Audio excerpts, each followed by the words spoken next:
I'm David Knowles, and this is Ukraine, the latest. Today, we bring you updates from the battlefront, analyse Volodymyr Zelensky's efforts to keep Ukraine's EU candidacy on the road, and we look at the motives and methods of Hungary's Viktor Orban. Bravery takes you through the most unimaginable hardships to finally reward you with victory. If we give President Zelensky the tools, the Ukrainians will finish the job. Slava Ukraini! Nobody's going to break us. We're strong. We're Ukrainians. Every weekday afternoon, we sit down with leading journalists from the Telegraph's London newsroom and our teams reporting on the ground to bring you the latest news and analysis on the war in Ukraine. It's Tuesday, the 24th of October, 1 year and 242 days since the full-scale invasion began. And joining me today is Brussels correspondent Joe Barnes and assistant comment editor Francis Durnley. I started by asking Joe for the latest news from the battlefront. So, Russia's naval forces this morning claimed to have destroyed 3 uncrewed maritime drones launched by Ukraine from the northern part of the Black Sea. So if that sounds familiar, that's because it is. They're these sort of waterborne drones stuffed with various explosives that Ukraine has used in the past to control and hit elements of the Black Sea fleet and other maritime targets in the area around occupied Crimea. So the sounds of explosions were reported by various Russian proxies this morning around the port of Sevastopol in occupied Ukraine. That's the traditional home of the Black Sea fleet, even though there are significant doubts over what ships and submarines Russia still has stationed there, given the amount of recent Ukrainian attacks on the area, be it with these drones or more substantial Storm Shadows and other aerial missiles. So Russia's defence ministry wrote on Telegram that anti-sabotage missiles and bombs hit the area where unmanned boats were detected. The ministry added that anti-mining and anti-sabotage operations were being carried out. So Mikhail Razhnikakayev, who is the Russian-installed governor of occupied Sevastopol, he said on Telegram as well, loud sounds from an external raid. The Black Sea fleet is battling a probable attack by underwater diversionary forces. So it wasn't immediately clear whether anything had been destroyed or there were any casualties. As always, Ukraine was tight-lipped on the attack. I expect we'll start hearing a few more things, maybe later this afternoon, maybe tomorrow morning, whether they've been successful. But what is interesting is this apparent strike comes at a nicely timed junction, given this morning and today is also the second meeting of the parliamentary summit of the Crimea platform. It involves some 70 foreign delegations and is happening in the Czech Republic. So Ukrainian President Volodymyr Zelensky gave a speech highlighting Ukraine's effective operations against Russia's Black Sea fleet. He said it was a historic achievement that Russia had been forced to announce that from now on its Black Sea fleet would be based in Abkhazia. That is a Russian-held enclave in Georgia, so it was basically annexed in 2008 when Russia invaded part of Georgia. It is also on the Black Sea. Zelensky said this was as far as possible from Ukrainian missiles and naval drones, but he also said we will get them everywhere. Then this is another quote from his speech, which was delivered via video link. As of now, we have not yet achieved full fire control over Crimea and the adjacent waters, but it is a matter of time.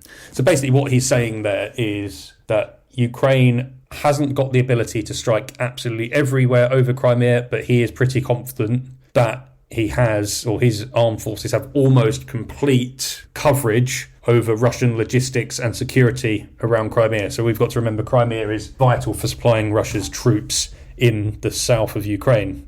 Okay, then off to the counter-offensive, still trundling on from the Ukrainians. And this is a note from the Institute of the Study of War. That's the US-based think tank in Washington that we cite so often. Its experts reported that Ukrainian forces had managed to advance south of Bakhmut and also around the western Zaporizhzhia line. So that's the two main axes of assault still going. And they cited geolocated footage published on October 22nd, which suggested Ukraine had advanced across a railway line just north of Klishchiva. That is around 7 kilometres southwest of Bakhmut. And we know from various testimonies, and it looks like that Ukraine are attempting that double envelopment around Bakhmut from that southern and northern tip. It's moving slowly, but there is progress every day. Okay, then there's something that was announced over the weekend, but we didn't quite get to cover given everything that's going on in the world. Britain's Royal Engineers will train Ukrainian forces to protect vital energy infrastructure from long-range attacks this winter. So Britain's Royal Engineers are offering a 2-week course that will help Ukrainian engineers better plan their defences as they try to safeguard civilians from these attempted attacks by Moscow, which aim to freeze Ukraine into submission over the long winter months. So Grant Shapps, the Defence Secretary, he said, and I quote, "It is essential that Ukraine receives the support it urgently needs throughout the winter, as its civilian populations face mortal danger on a daily basis from Putin's forces and their indiscriminate campaign of bombardment against its critical infrastructure." So the drills will build on previous techniques that have been taught to Ukrainian volunteers, including how to use sandbags for maximum defensive effectiveness and constructing trenches around critical infrastructure. So Kyiv's troops will learn how to negate the impact of different Russian weapons. They'll be looking at how big blast zones and blast radiuses are, but they'll also be looking at creating physical and aerial barriers to protect critical infrastructure. So interestingly, the British government hasn't named where the training will take place, mainly for national security reasons, I would guess. But they've said they will be hosted at a British gasworks, a military airstrip and port facilities. So that is really sort of gearing up the Ukrainians to protect gasworks, electrical power stations, but also with F-16s and various air-launched missiles like the British Storm Shadow being so important to Ukraine. Military airstrips are going to be part of that training, and then port facilities, that's given Russia's bombing of Odessa and the various grain shipping terminals around that area. So it will build on the 37,000 Ukrainian recruits that will be trained by the end of 2024 as part of Operation Interflex. And this is a quote from Major Michael Sudaby. He's from the 63rd Work Group Royal Engineers, and he said there is no doubt this training will be implemented in Ukraine in the coming weeks and have a real-life impact on the quality of life of its civilians and the ability for Ukraine to resist Russian attacks throughout the winter.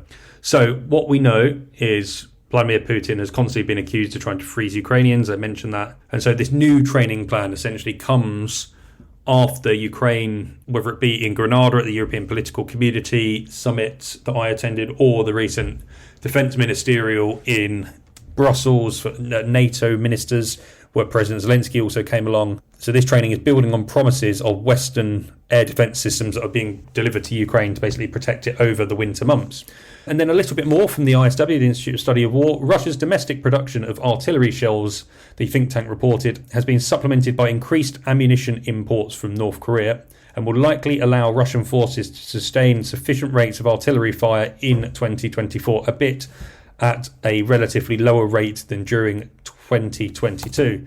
So the Estonian Defence Forces Intelligence Centre has stated that Russia still has around 4 million artillery shells remaining, which Russian forces can use for low-intensity warfare for an additional year. So that ammunition has been supplemented by around 1,000 containers of ammunition shipped from North Korea to Russia, which we believe contain around 300 to 500 pieces of artillery ammunition each. That is estimated that North Korea may therefore be able to provide between 300 to 500 pieces of ammunition to Russia, which can last at 1 month at the current daily rate of consumption of around 10,000 shells a day.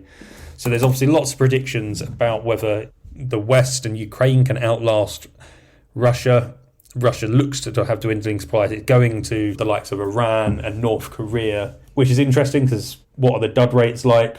How effective are North Korean ammunition? But North Korea is one of the leading artillery forces in the world, so they will have plenty of stockpiles. And we actually know that Ukraine has been using North Korean artillery ammunition, likely donated to it by Western governments that have seized shipments of it being sent around the world due to various arms embargoes. So if it's good enough for Ukraine, it's good enough for the Russians, and it's bad news that Russia has supplies, but it's also good news that its own supplies are dwindling. So hopefully there's an end in sight there, and I'll stop there for now, David. Thank you very much, Joe Barnes, for talking us through all of those updates. Francis, it's been quite an active last 24 hours, diplomatically and politically. Can you talk us through what you've been looking at? Sure, well, thanks, David. When we're discussing Ukraine in the European context, we're often obliged to ask what Ukraine would gain from membership of the European Union and NATO, and less what the European Union and NATO would gain from Ukraine's membership. But President Zelensky has this morning been keen to stress what he sees as the strategic advantages for Europe in the long term of Ukraine's tilt westward, aside from the strength of its armed forces, of course, and the work that is underway within the country to prepare itself for membership. Our Europe is at a special moment, he said. For decades, it has been separated into two territories, one where our common values are protected by European institutions, and another where they are not. Now, at last, we are a few geopolitical steps away from eliminating this division. Since the collapse of the so-called Eastern Bloc, the lack of geopolitical certainty has been the greatest threat to life in Europe. It attracted crises like a magnet and tempted enemies of the European way to fight against European unity. Because even the smallest grey geopolitical zone provokes claims to dominate it. Various political forces try to paint it in their own colours. Now is our historic chance for the whole of Europe to remove the lack of geopolitical certainty, this source of crises and problems. Now, interestingly, those remarks by President Zelensky correspond with the analysis of historian James Carafano in the podcast last week. He was very keen to emphasise just how economically transformative Ukraine's coming back into the Western fold, as it were, would and will be, so much so that he argued we would be able to contain Russia and be largely unaffected by what it does in the long term, something that has not been the case before now, given particularly our energy dependency. That interview was on day 599 and offered some food for thought, so I do recommend it if you didn't have a chance to listen to that. But Zelensky went on to discuss how Ukraine has been implementing the recommendations as quickly as possible that are required in order to open the accession talks later this year for EU membership. So he emphasised, firstly, constitutional justice reform. We've started the selection of constitutional court judges. Candidates will be evaluated by a group of experts, 3 of whom were proposed by our partners to ensure transparency and fairness. The second step we've taken is the reform of the High Council of Justice and the High Qualification Commission of Justices. The reboot of these key bodies launched the process of renewing the entire judicial system in Ukraine. And I'll reference that again in a moment. The third step is the anti-corruption work. We've restored electronic asset declarations for officials and their verification during martial law. They must be public. We approved the state of anti-corruption programmes, and we are strengthening the existing anti-corruption architecture. The fourth is our legislative compliance with the Financial Action Task Force requirements. The fifth is that we continue to work on protecting society and the state from misuse instigated by oligarchs. We've also adopted important antitrust legislation. The sixth, Ukrainian media legislation, has been brought in line with EU standards. And the seventh, the protection of diversity through protecting national communities' rights. Respective legislative changes have already been adopted, including the law on national minorities. We have a clear vision for the next steps in education. We also have a target programme called Unity and Diversity. All of this creates new opportunities for national communities. Together with community leaders, we will ensure the highest international standards in this area. So those are Kyiv's priorities in terms of domestic reform, according to Zelensky. Now, he mentioned, as I say, judicial reform there. And interestingly, Ukraine's justice minister has also given an interview to Reuters today, where he said that Ukrainian authorities feel newly empowered to prosecute oligarchs thanks to shifting political realities and the war with Russia. Everyone was afraid, he said, of the consequences of indicting oligarchs, but that is no longer the case. Indeed, it has been noticeable in recent months, the number of high-profile figures we've seen charged. Igor Kolomoisky, once considered Zelensky's chief patron, was jailed last month, suspected of fraud and money laundering. In May, Ukraine announced it suspected businessman Dmitry Firtash, who's wanted in the US, and companies under his control of stealing up to $485 million in a large-scale scheme involving Ukraine's gas transit system. Authorities also seized more than $375 million of assets they said belonged to exiled billionaire Vadim Novinsky, whom they allege aided Russia. All of them deny wrongdoing. But as we've discussed many times, war is the engine of history, accelerating processes already taking place and creating new possibilities. If politics is the art of the possible, then war often redefines what is perceived as possible, for good or ill. And indeed, it is extremely noteworthy seeing just how much change there has been in Ukraine as a response of the conflict in terms of transforming its economy, but also in terms of shifting away from this oligarchic power. Now, just another quick couple of political updates before I finish. Zelensky was talking about the realignments in the European context, but this war and, of course, the events unfolding in the Middle East continue to alter realities beyond that theatre. The Australian Prime Minister Anthony Albanese will receive a lavish welcome from Joe Biden at the White House this week, with talks about China and Ukraine both on the agenda, we understand. Almost certainly an attempt to reinforce ties between the US and its longtime ally Australia as part of that broader strategy to counter Beijing in the Asia-Pacific region.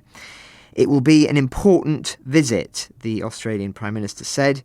The alliance between Australia and the United States is central to Australia's foreign policy. And indeed, as we've talked about on the podcast many times, there's been a lot of very interesting work being carried out in strengthening the Indo-Pacific alliance, not only between Australia and the United States, but also between European countries and, of course, Britain as well. On the other side of the fence, Russia and Iran are firming up their bilateral relations in a trusting atmosphere, to quote Russia's foreign ministry. Apparently, Sergei Lavrov will be received by the Iranian president during a visit to Tehran. And in a traditionally trusting atmosphere, current aspects of the bilateral agenda will be substantially discussed, with an emphasis on further building up the entire complex of multifaceted Russian-Iranian partnership.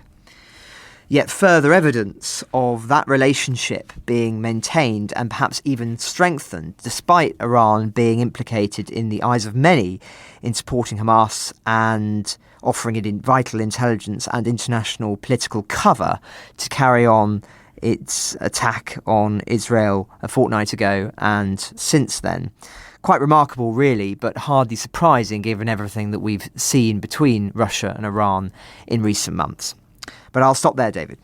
Well, thank you very much for talking us through all of that, Francis. You were speaking, Francis, there about Europe. Last week you spoke in detail about Hungary's Prime Minister Viktor Orban showing up alongside Vladimir Putin at China's summit, celebrating a decade of the Chinese Belt and Road Initiative. Joe Barnes, our Brussels correspondent, can I bring you in here? Where Zelensky was lauding the EU at that point, Orban is doing quite the opposite. What's he been saying? Can you talk us through some of the news coming out of Hungary? Yeah, so as you mentioned, last week Viktor Orban was basically the first EU leader pictured shaking hands with Vladimir Putin since the Russian president invaded Ukraine. So quite a staggering thing on its own. But yeah, so Viktor Orban has essentially compared Hungary's EU membership to the Soviet occupation of Hungary during a speech on Monday, which commemorated the anniversary of Hungary's 1956 uprising against Soviet rule. And I'll quote a little bit from it. So he said, "Today, things pop up that remind us of Soviet times. Yes, it happens that history repeats itself. Fortunately, what was once a tragedy is now comedy at best. Fortunately, Brussels is not Moscow. Moscow is a tragedy. Brussels is just a contemporary parody. We had to dance to the tune that Moscow whistled. Brussels whistles too, but we dance as we want to, and if we don't want to, then we don't dance." So his words mirror a speech around the same time last year that also suggested the EU would end up like the Soviet Union. One of the major complaints that Viktor Orban has is he doesn't like the direction of how the EU is planning to jointly manage incoming illegal migration. And one of those plans is migration quotas, which would see each country expected to take in X amount of asylum seekers to basically take the burden away from the likes of Italy, Spain, Greece, the countries that receive most migrants across the Mediterranean. And the EU has said if you don't take in your quota, you'll be charged around €20,000 per head. And when Viktor Orban was speaking about this at the European Political Community Summit, he described how Hungary was being raped by Brussels, to actually quote him. But this isn't to be not expected from Viktor Orban. He's a guy that has made a political career of essentially bashing Brussels while taking billions in EU-funded grants and low-interest loans and various sort of levelling up funds from the EU.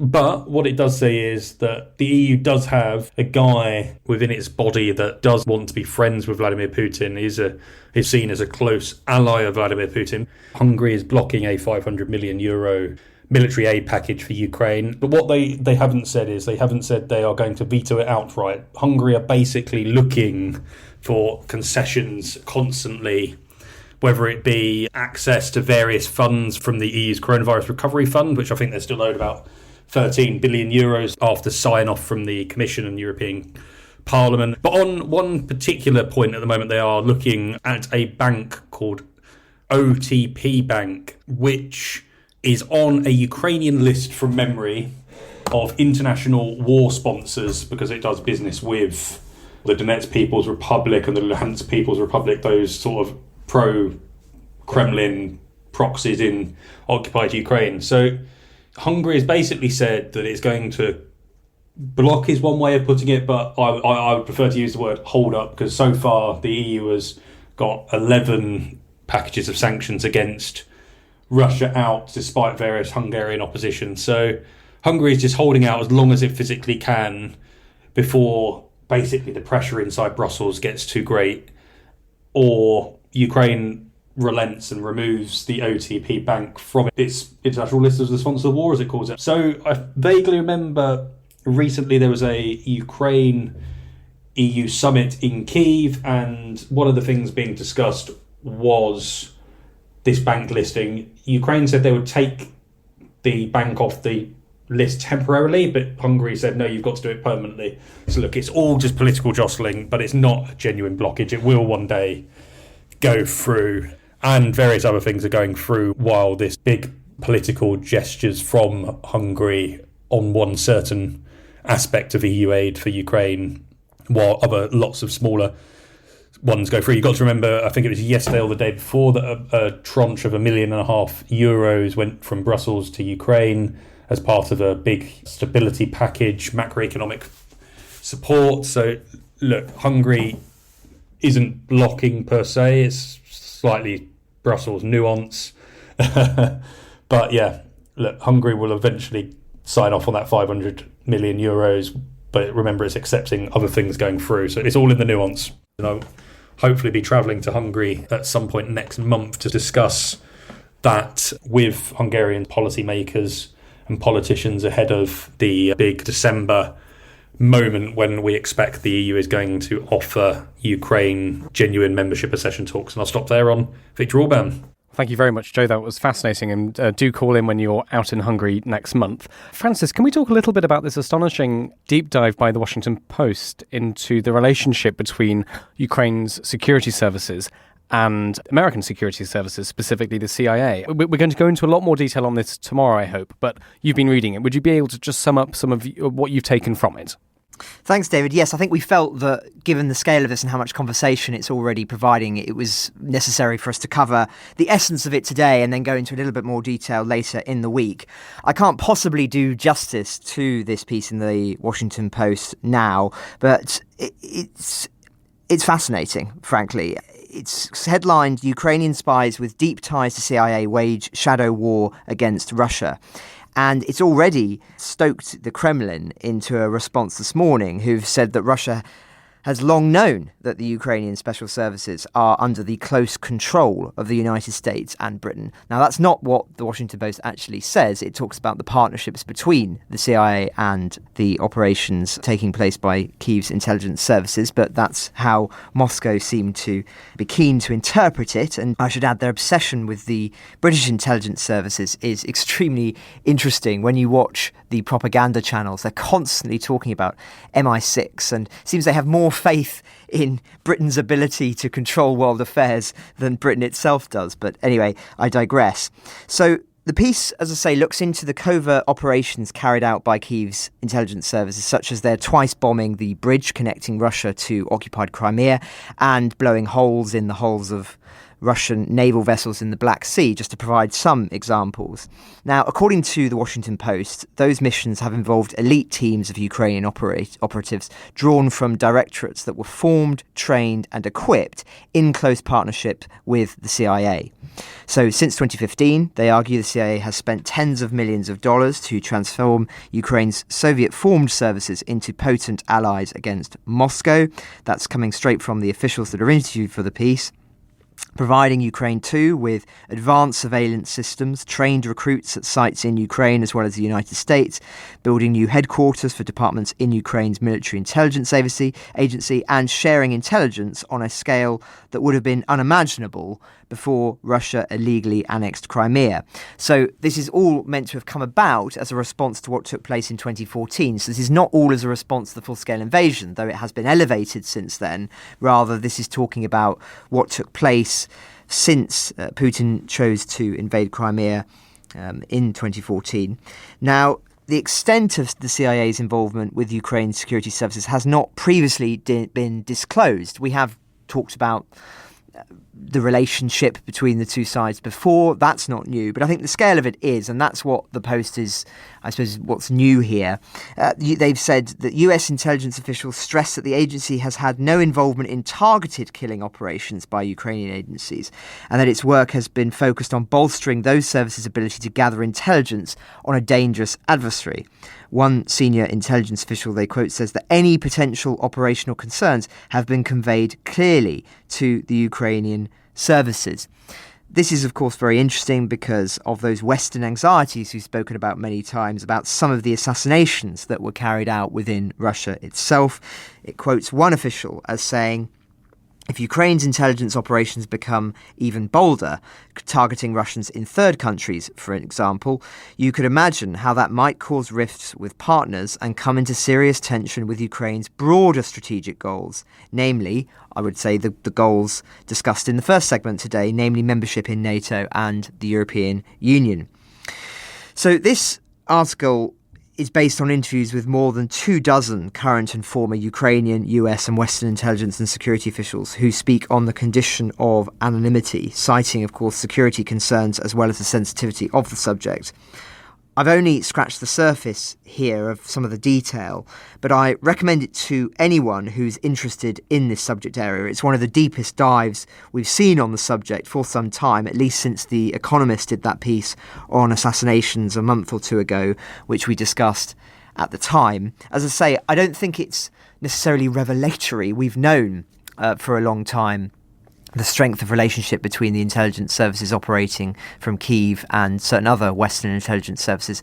But I think what's interesting here is the level of detail, the degree of depth as to the sophistication of those operations, and also as well the fact that it is being willing to be spoken about publicly now.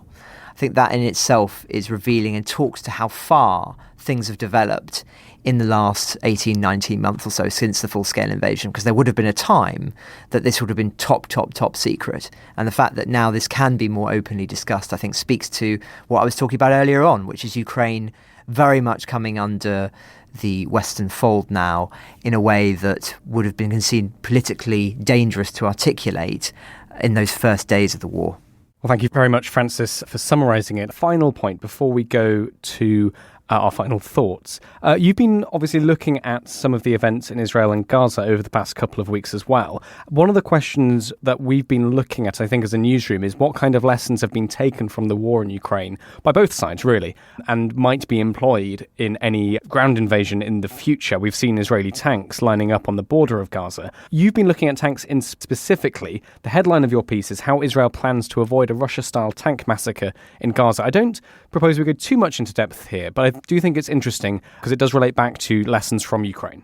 Yeah, so I spoke to a few people on this. A regular contributor, Hamish Durretton-Gordon, very helpful. So he's a real tank expert when I'm not. So yeah, there's a few points to be made. Much like in Ukraine, a tank is a prized asset and a prized target for both Ukraine and Russia. any time a tank is destroyed, whether it be, say, for instance, the Challenger 2 that was blown up by Russian forces, or various Russian tanks are blown up, they're lauded as big moments. And that is no different to the Merkava main battle tank of Israel when eventually this expected ground operation is launched into Gaza. So one of the things we've seen happen is these so-called coping cages, or cope cages. They're the metal protections over the turret of the tank, which stops ammunition, say whether it be grenades or mortar bombs, being dropped from drones. So they've appeared on Israeli tanks. And then one thing, and this is a slight nod to The Economist, who did an interview with the commander of the Israeli Defense Forces Armoured Corps, Brigadier General Hisham Ibrahim. He said, "We saw how the Russians fought in Ukraine and the mistakes they made. They fought in single corps fashion instead of using combined arms tactics." So basically, what this guy's saying is we saw Russia basically operating tanks on their own, and they were being taken out by Ukrainians quite easily using various Western donated anti-tank missiles, whether they be the Javelin or the NLAW. So that is fascinating. So basically the Israelis aren't going to just send tanks into the highly urban populated areas of Gaza because they would be sitting ducks. And then what Debretton Gordon was saying is he said they would likely be used in safer positions. So the Merkavas would be used in a rear position, so set back, and be used as essentially long-range precision fires. And that's exactly how the Ukrainians have used their 14 Challenger 2 tanks. They've used a more deep fire weapons, taking advantage of their 2-kilometre range rather than using them in built-up areas where they could easily be caught out. And then just some other sort of language. We've come to learn that $500 drones and $500 grenades can take out multi-million-dollar machines, so tanks. So it's all little bits like that Israel has been carefully watching what Ukraine and Russia have been doing to ensure that when they eventually go up to fight Hamas on the ground, that they are going to be prepared for every situation. Because by now we surely know Hamas have also been watching that conflict and will be trying to replicate as much of Ukraine's great successes in destroying Russian tanks as they can. Thank you very much, Joe. That's fascinating. Let's go then to our final thoughts. Francis Turnley, can I start with you? Well, thanks, David. The New Voice of Ukraine, Ukraine's daily news resource, has interviewed the historian Timothy Snyder, who is always worth listening to. And given I was talking earlier about the geopolitical shifts taking place as a result of this war, I thought I would read a few extracts from it. Now, one of the biggest mistakes, he says, and it's one I happen to agree with strongly, was that in the 1990s and 2000s, there was a thinking in the West that any capitalism is good capitalism, to quote him. So he goes and says, "Capitalism seemed a kind of magic. It seemed that it was necessary to simply remove the previous regime, and then capitalism would come and bring democracy. And we encouraged people in the post-Soviet space in Eastern Europe to think just like that, to associate capitalism with democracy." The reality, of course, was that money without some kind of morality behind it, the injection of capitalism into a former socialist system without due process or diligence was, as he says, a major factor in the forging of the kleptocracy that we see in Russia today. And I think when historians look back on that period, it will be from a perspective of what we know now, and people will judge it as being very naive. And yet one could argue that we're seeing a similar attitude towards China today. There is still an assumption, I would say an orthodox opinion, amongst many in influential circles, whether it be in Washington or London or elsewhere in Europe, that China will come round, that democracy will inevitably happen the more that China is brought into the economic system internationally. But there is, of course, a lot of evidence to the contrary, not only given the Russia example, but also given, of course, what we've seen China up to in recent years. But I digress. Mr. Snyder also talks about how Ukraine is already making the world much safer, as opposed to say that it's doing the reverse. To quote him, "You also make war in the Pacific less likely, because if Ukraine defeats Russia, it will be much more difficult for Beijing to decide to attack Taiwan. You give us security in a very, very deep way," he says. The biggest risk we face is not making sure that Ukraine wins, because all these things I mentioned and a few more, such as the risk of nuclear war or the preservation of international law, depend on Ukraine's victory. Now, lastly, he offers an interesting reflection on this question of what a worst-case scenario involving America might look like and how that perception is already having an impact in European capitals and in Moscow. And he argues, if Trump wins, even in the worst case, Europe still has the resources to support Ukraine and win this war. I think it's very important to tell the Europeans about this now, because the Europeans are psychologically preparing themselves to say, well, the Americans are gone and we'll probably have to lose. This is a very dangerous way of thinking. It shouldn't be allowed. And one has to wonder, David, what the reality might look like now in the context of this war if both parties in Congress were unified on the matter of Ukraine. Surely the West and the Kremlin would be making very different calculations. Who knows, perhaps Moscow would be preparing a very different kind of off-ramp than what we're currently seeing, namely digging in and hoping to ride things out until the presidential election. This is not a hypothetical of what will happen when the presidential election comes about next year. Decisions are already being made today that are having implications on this war based on our current understanding of what will likely occur. So this is already having arguably a negative impact. And I think it's something that Professor Snyder is right, that needs to be reflected more deeply in the European context. There is no reason for this negativity, arguably, within Europe. There is still much that Europe can be doing to support Ukraine even further. It need not be that if America pulls the plug, that we are just going to have to be forced to accept that some Ukrainian territory is going to go to Russia. That is a huge assumption that has become, I would argue, to a degree, conventional thinking in certain European capitals, and I think it should be pushed back against very strongly. Thank you very much, Francis Dearnley. Joe Barnes, would you like to finish today? I haven't mentioned it in the military updates today, but what's happening in Avdiivka and the development of what we've seen from what initially was Russia's attempt at doing combined armed manoeuvre, doing a quick blitzkrieg-style offensive with various tanks and armoured vehicles, to what we've become known as like these human wave meat grinder style attacks. So sources in Kyiv would say that Russia is potentially losing up to 1,000 men per day trying to assault in Avdiivka and the sort of nearby areas of the Donetsk region.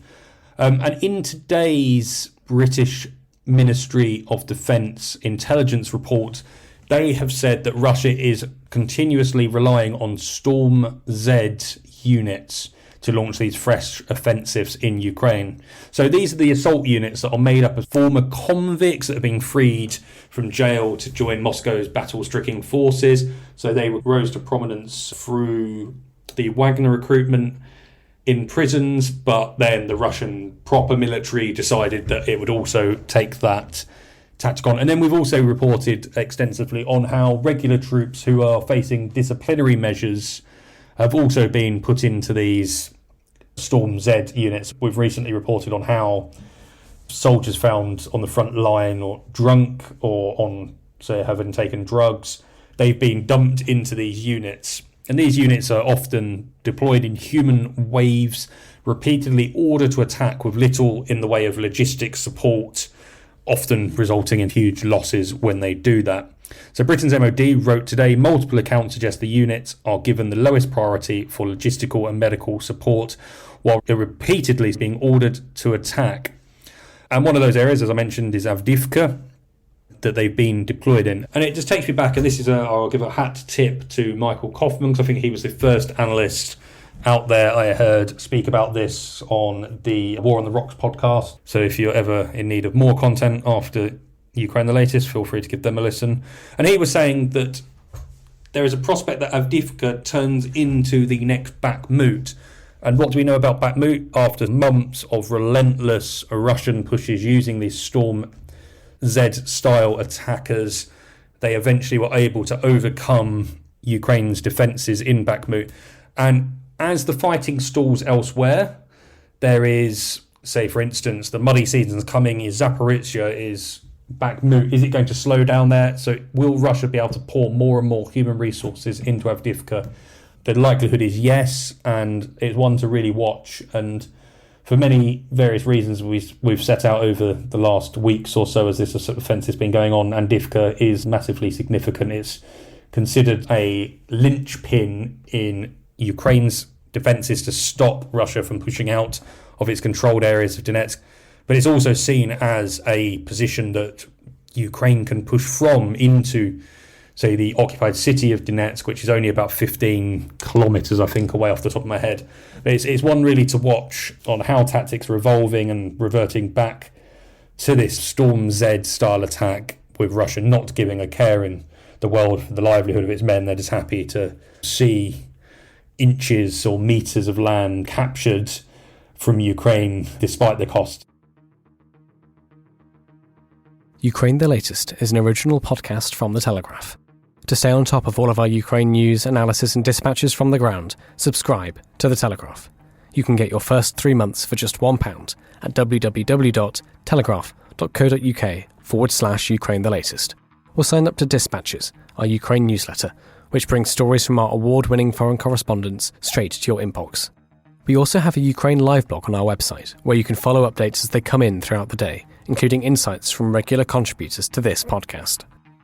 You can listen to this conversation live at 1 p.m. London time each weekday on Twitter Spaces. Follow The Telegraph on Twitter so you don't miss it. To our listeners on YouTube, please note that due to issues beyond our control, there is sometimes a delay between broadcast and upload. So if you want to hear Ukraine the Latest as soon as it is released, do refer to the podcast apps. If you appreciated this podcast, please consider following Ukraine the Latest on your preferred podcast app. And, if you have a moment, leave a review, as it helps others find the show. You can also get in touch directly to ask questions or give comments by emailing ukrainepod@telegraph.co.uk. We do read every message. And you can contact us directly on Twitter. You can find our Twitter handles in the description for this episode. As ever, we are especially interested to hear where you are listening from around the world. Ukraine the Latest was produced by Rachel Porter, and the executive producers are David Knowles and Louisa Wells.